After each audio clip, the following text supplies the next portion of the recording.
전능하사 천지를 만드신 하나님 아버지를 내가 믿사오며 그 외아들 우리 주 예수 그리스도를 믿사오니 이는 성령으로 잉태하사 동정녀 마리아에게 나시고 본디오 빌라도에게 고난을 받으사 십자가에 못 박혀 죽으시고 장사한 지 사흘 만에 죽은 자 가운데서 다시 살아나시며 하늘에 오르사 전능하신 하나님 우편에 앉아 계시다가 저리로서 산 자와 죽은 자를 심판하러 오시리라. 성령을 믿사오며 거룩한 공회와 성도가 서로 교통하는 것과 죄를 사하여 주시는 것과 몸이 다시 사는 것과 영원히 사는 것을 믿사옵나이다. 아멘. 우리 찬송가 380장 찬양드리겠습니다. 나의 생명 되신 주 380장입니다.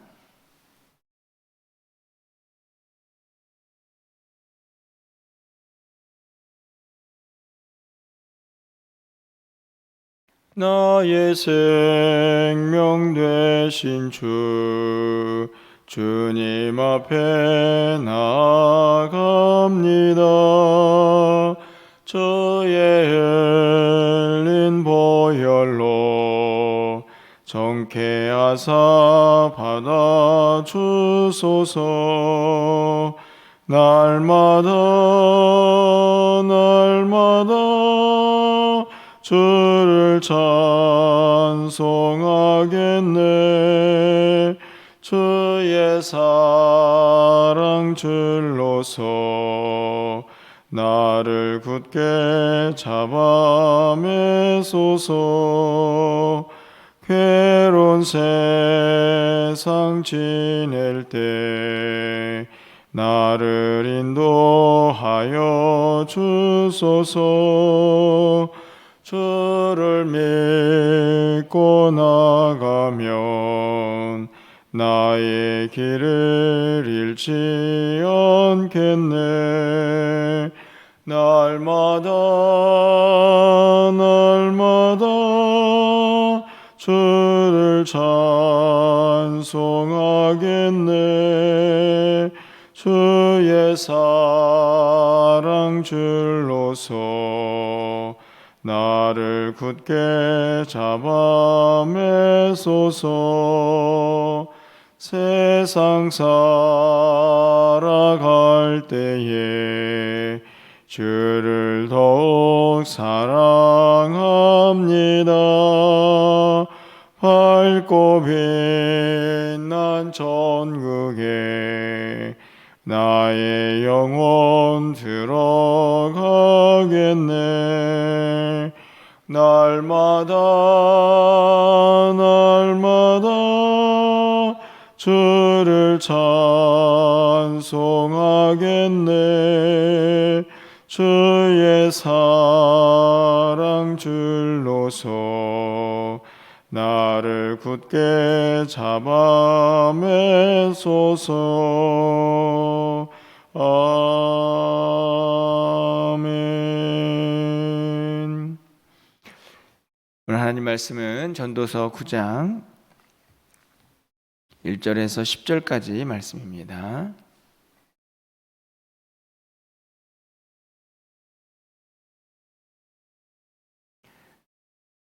구약성경 957쪽에 있습니다. 전도서 9장 1절부터 10절까지 교독하고 마지막 10절은 함께 읽겠습니다. 이 모든 것을 내가 마음에 두고 이 모든 것을 살펴본즉 의인들이나 지혜자들이나 그들의 행위나 모두 다 하나님의 손안에 있으니 사랑을 받을는지 미움을 받을는지 사람이 알지 못하는 것은 모두 그들의 미래의 일들임이니라.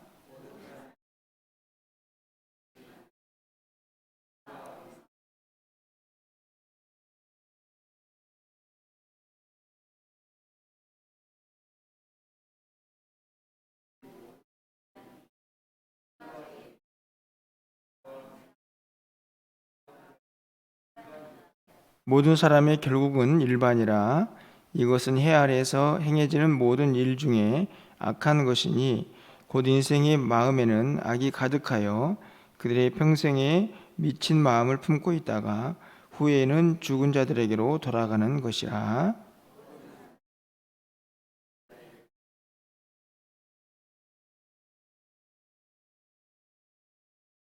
산 자들은 죽은 줄을 알되 죽은 자들은 아무것도 모르며 그들이 다시는 상을 받지 못하는 것은 그들의 이름이 잊어버린 바 됨이니라.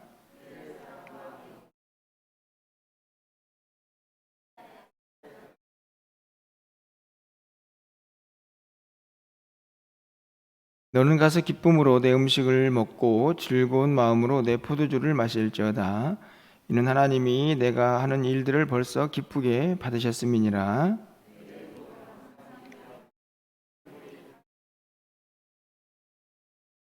내 헛된 평생의 모든 날 곧 하나님이 해 아래에서 내게 주신 모든 헛된 날에 내가 사랑하는 아내와 함께 즐겁게 살지어다. 그것이 내가 평생에 해 아래에서 수고하고 얻은 내 몫이니라. 내 손이 이를 얻는 대로 힘을 다하여 할지어다. 내가 장차 들어갈 수월에는 일도 없고 계획도 없고 지식도 없고 지혜도 없음이니라. 아멘. 우리가 세상을 살다 보면 참 이런저런 불공평함이 눈에 보이기도 합니다. 그런데 오늘 본문에는 그렇게 불공평해 보이는 모든 사람들에게 똑같이 일어나는 일이 있다, 이렇게 기록을 하죠. 그것은 다른 것이 아니고 죽는 것이다, 이렇게 기록을 하고 있습니다. 오늘 본문에 보면 모두에게 일반이다, 이렇게 기록이 되어 있죠. 2절 말씀에 보면 모든 사람에게 임하는 그 모든 것이 일반이라, 이렇게 이야기를 해놓고 그 뒤에 모든 사람들이 아주 상대적인 사람들이 기록이 되어 있습니다. 의인도 악인도 완전 정반대의 사람들이죠. 뭐 깨끗한 자, 깨끗하지 아니한 자, 제사를 드리는 자, 제사를 드리지 않는 자, 중간에 있는 사람들이 아니고 완전히 정반대에 있는 사람들. 그래서 선인들은 좀 낫나? 깨끗한 사람들은 좀 낫나? 이렇게 생각할 수 있는 그런 여지가 있지만 이 모든 사람들이 다 일반이다, 이렇게 기록을 합니다. 3절에서도 마찬가지죠. 모든 사람이 결국은 일반이다. 똑같은 말인데 결국 뭐가 그렇게 일반인가 봤더니 끝부분에 가니까 죽은 자들에게로 돌아간다, 이렇게 기록이 되어 있죠. 모두가 다 일반적으로 반드시 다 당하게 되는 일, 이렇게 되어 있는데 그것은 죽음이다, 이렇게 기록을 합니다. 3절 말씀을 좀 잘 보시면 해 아래에서 행해지는 모든 일 중에 악한 것이니 곧 인생의 마음에는 악이 가득하여 그들의 평생에 미친 마음을 품고 있다. 전도자가 보기에 이 세상을 살아가는 사람들이 결국에는 다 죽는데 결국에는 그들 마음속에 미친 마음이 있다. 사실은 이 미친 마음은 광기라고 볼 수가 있는데요. 제가 보기에는 여전히 죄악된 본성을 가지고 이 땅을 살아가야 하는 우리의 어떤 정체성, 우리의 실제 모습을 잘 보여주고 있는 그런 구절이라고 생각이 듭니다. 쉽게 말하면 이 땅을 살아가면서 여전히 죄악된 본성과 싸우면서 그렇게 살다가 모든 사람들이 결국은 다 죽는다, 이렇게 정리를 하고 있는 것이죠. 사실은 모두가 다 예외 없이 당하는 일이라고 그렇게 볼 수 있습니다. 그러면서 이 죽음이 왜 그렇게 우리에게 중요한가 하는 이유를 좀 설명을 하고 있는 것 같습니다. 여러분이 생각하기에 사람들이 왜 죽으면 슬퍼할까? 죽음에 대해서 왜 두려워할까? 이런 생각들을 좀 하게 되는데요. 사람들이 죽음을 두려워하고 슬퍼하는 이유는 여러 가지 이유가 있겠지만 그 중에 하나는 오늘 이 전도자의 진단에 보면 다른 것이 아니라 더 이상 기회가 없기 때문이다, 이렇게 진단을 하고 있습니다. 쉽게 말하면 소망이 없다, 이렇게 말할 수도 있겠죠. 6절 말씀을 가서 보시면요, 그들의 사랑과 미움과 시기도 없어진 지 오래이니 해 아래에서 행하는 모든 일 중에 그들에게 돌아갈 몫은 없다. 이 말은 복잡하게 되어 있지만 우리가 이 땅을 살아가는 동안에 살면서 해 아래에서 행하는 많은 일들이 있지 않습니까? 그 모든 일들이 죽은 자들에게는 해당되지 않는다. 그런 이야기입니다. 사랑, 미움, 시기 다 필요 없죠. 죽은 자들에게는 의미가 없는 것이다. 이렇게 이야기를 합니다. 여러분 10절 하반절 말씀을 가서 보면요, 내가 장차 들어갈 스올에는, 이 스올은 어떤 죽음을 의미하는 단어라고 볼 수 있습니다. 일도 없고 계획도 없고 지식도 없고 지혜도 없다. 그렇죠? 죽은 자가 이 세상 사람들, 산자들이 하는 일들, 뭐 어떤 계획들 전혀 있을 수 없으니까 그런 이야기를 합니다. 그래서 4절에 이런 구절이 가능해지는 거죠. 모든 산자들 중에 들어있는 자에게는 누구나 소망이 있음은 산개가 죽은 사자보다 낫기 때문이다. 여기 보면 들어있는 자라는 말이 좀 어색하게 들릴 수 있는데요, 이 말은 그냥 살아있는 사람들 중에 포함되어 있는 그런 뜻입니다. 그러니까 다시 말하면 산자들이죠. 산자들에게는 소망이 있다. 이 말은 기회가 있다는 말과 다르지 않습니다. 어떤 기회가 있습니까? 앞에서 이야기한 것, 사랑, 미움, 시기, 지식, 지혜, 계획 다 누구에게 가능한 일입니까? 살아있는 사람들에게 가능한 일이라는 것입니다. 그러다 보니 죽은 사자보다는 산 개가 낫다. 조금 비유가 극단적인 것처럼 보이지만 포인트는 살아있는 게 낫다는 것입니다. 여러분, 계속해서 헛되다 이런 이야기를 하던 전도자가 왜 갑자기 살아있는 게 낫나 이런 이야기를 할 수도 있겠지만 궁극적으로 바로 이 이유 때문입니다. 소망이 없고 기회가 없어진다 하는 것이죠. 다시 말하면 우리가 지금 이 땅을 살고 있는데 우리에게는 여전히 무엇인가 기회가 있어요. 그것이 소망이 있는 사람이다 하는 것이죠. 여러분 그렇지 않습니까? 우리가 지금 신앙적으로 좀 보면 우리가 이제 한 해를 마감하는 시간들이 있습니다. 하지만 우리에게는 지금 뭐 시간적으로 올 한 해가 마감된다 할지라도 우리가 지금 살아있기 때문에 그래도 주님 앞에서 어떤 일도 할 수 있고 계획도 세울 수 있고 충성도 할 수 있고 그리고 부족한 것들은 회개도 할 수 있고 미워하던 사람들도 용서도 할 수 있고 이런 모든 가능성들이 살아있기 때문에 열려있다 하는 이야기죠. 너무 중요한 이야기인 것 같습니다. 하지만 너무나 잘 알고 있지만 우리에게 주어진 이 시간이 단순히 그냥 살아있는 게 아니고 기회다 이렇게 이야기하고 있는 이 전도자의 말씀이 참 우리에게 좀 깊이 새겨야 할 그런 말씀이 아닌가 그렇게 여겨집니다.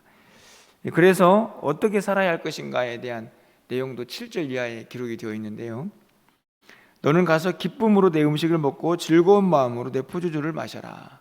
먹고 마시는 일은 지극히 일상적인 이야기죠. 즐겁게 살아라 뭐 이렇게 정리가 될 수 있습니다. 8절에서도 의복을 항상 희게하고 내 머리에 항상 기름을 바라라.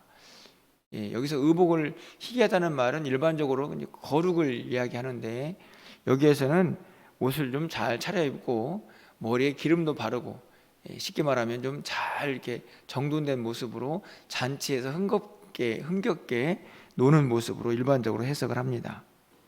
뭐 7절 8절이 일상이나 뭐 어디 잔치에 가든지 간에 그 모든 일에 기쁨이 있어야 한다 하는 것을 이야기하고요, 9절은 더 그렇습니다.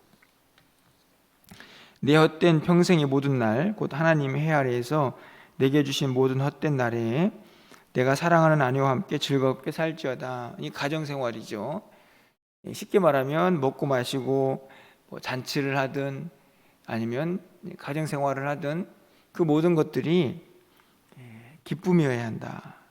10절 상반절에 그래서 내 손이 이 일을 얻는 대로 힘을 다해라. 쉽게 말하면 최선을 다해 살아라.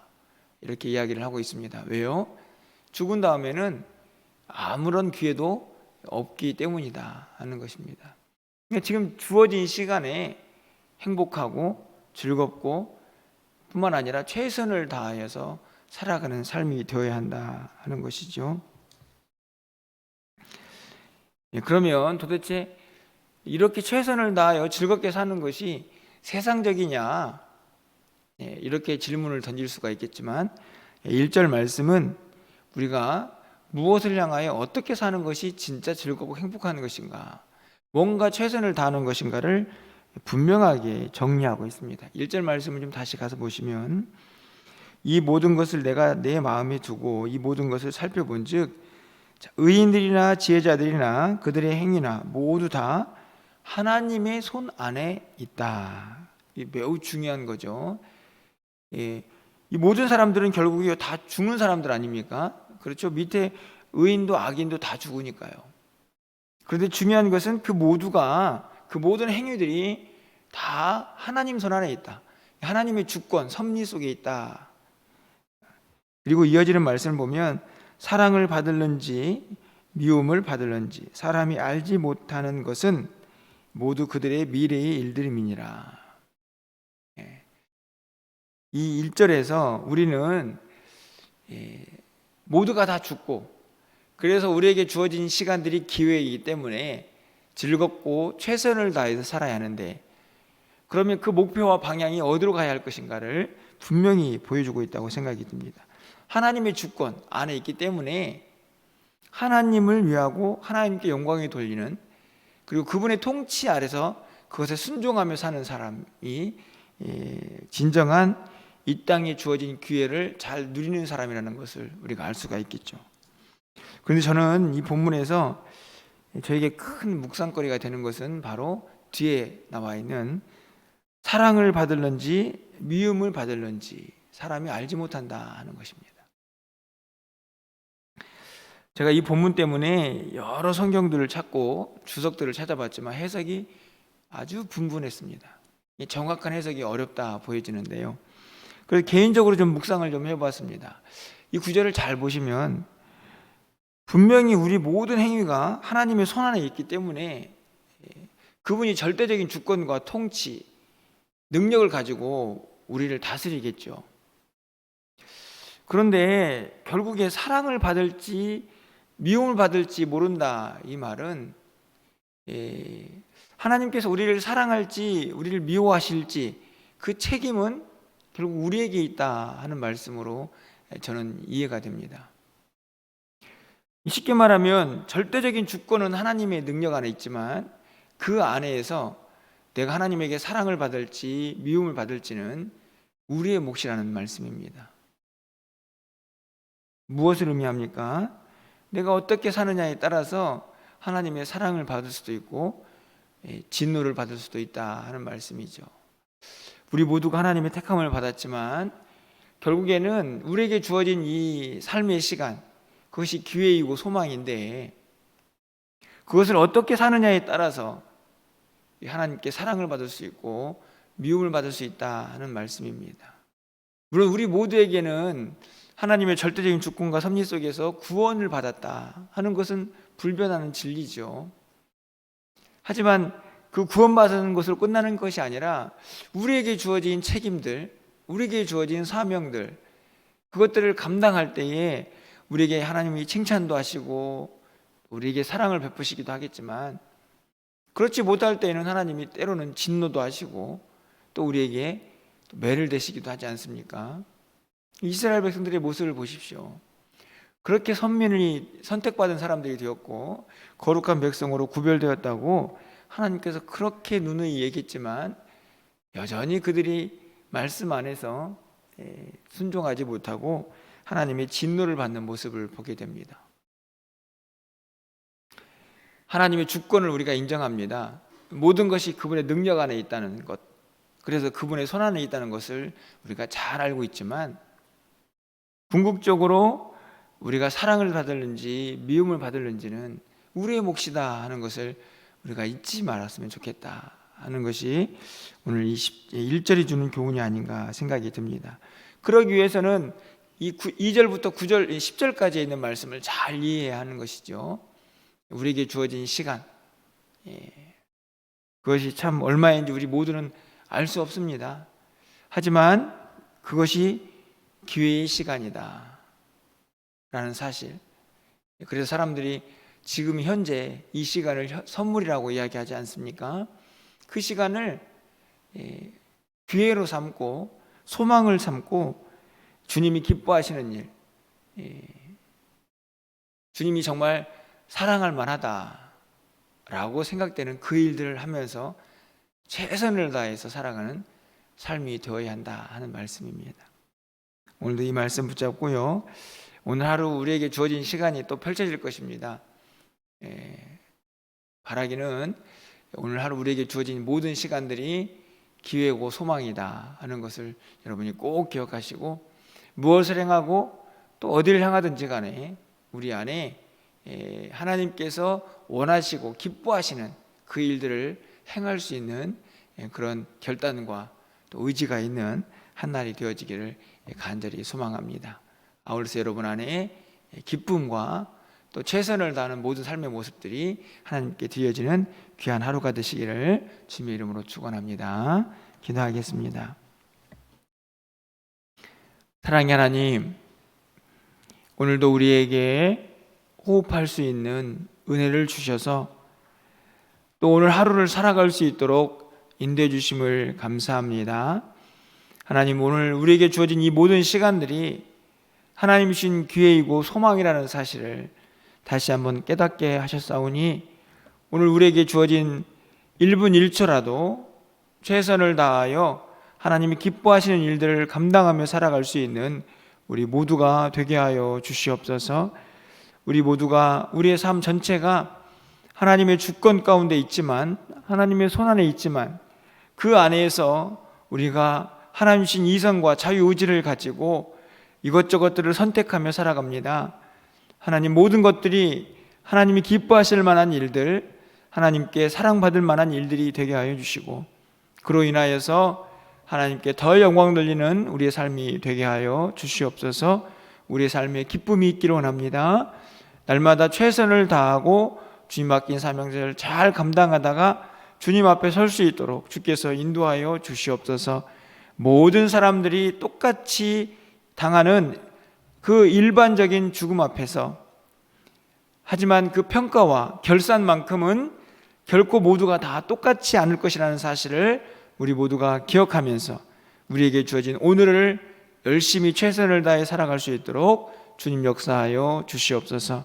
사랑하는 성도들의 출입을 지켜주시고 저들의 기도도 들어응답하여 주셔서 하나님과 동행하기에 부족함이 없도록 주님 인도하여 주시옵소서. 내일부터 날씨가 많이 추워진다고 합니다. 하나님 건강 지켜주셔서 우리에게 이 기도의 시간들, 또 기도의 자리를 잘 지킬 수 있도록 주께서 우리 모두를 붙잡아 주시옵소서. 오늘도 하늘문을 여시고 우리의 기도를 들어응답하여 주시기를 간절히 소망하고 우리 주 예수 그리스도의 이름으로 기도합나이다. 아멘.